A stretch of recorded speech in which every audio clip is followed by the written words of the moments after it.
أعوذ بالله من الشيطان الرجيم بسم الله الرحمن الرحيم الحمد لله الذي أنزل على عبده الكتاب ولم يجعل له عوجا السلام عليكم ورحمة الله وبركاته অনেকে বড় পীরের এবং খাজা বাবার নামে গরিবদেরকে খাওয়ান।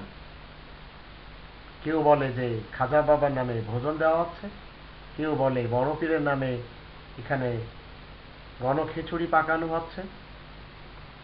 এখন বড় পীরের নামে খাজা বাবার নামে গরিবদেরকে খাওয়ানো কতটুকু সওয়াবের কাজ?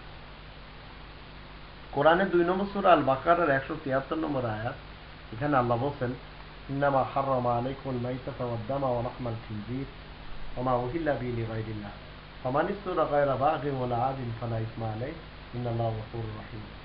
নিশ্চয় তোমাদের জন্য হারাম করা হয়েছে মৃত, রক্ত, শূকরের মাংস আর আল্লাহ ব্যতীত অন্য কারোর নামে উৎসর্গ করা কোন জিনিস। মৃত প্রাণী, স্বইচ্ছায় যে কোনো প্রাণী মারা গেলে সেটা হারাম। কোনো ধরনের রক্ত, শূকরের মাংস এবং আল্লাহ ব্যতীত অন্য কারোর নামে উৎসর্গ করা কোনো কিছু আল্লাহ হারাম করেছেন। আবার আল্লাহ বলছেন, তোমাদের মধ্যে যদি কেউ নিরুপায় হয়ে যায়, সীমালঙ্ঘন যদি সে না করে, যান বাঁচানোর জন্য যদি শেখায়, তাহলে তাতে তার কোনো গুনাহ হবে না। নিশ্চয় আল্লাহ গফুরুর রহিম। বড় পীরের নামে হোক, খাজা বাবার নামে হোক, গরিব নেওয়াজের নামে হোক, আপনি যদি কিছু খাওয়ান সেটা হারাম। কারণ কোরআন আমাদেরকে শিক্ষা দেয়, ইন্নামা নুতিমুকুম লিওয়াজিল্লাহ, আল্লাহ তাআলার জন্য খানা খাওয়াতে হবে।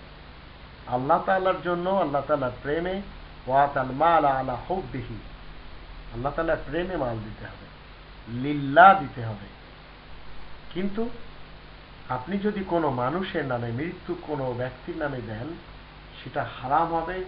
এই শিক্ষাটি কোরআনের চিরস্থায়ীভাবে আল্লাহ তাআলা কোরআনে রেখে দিয়েছেন। 2 নম্বর সূরা আল বাকারার 173 নম্বর আয়াত।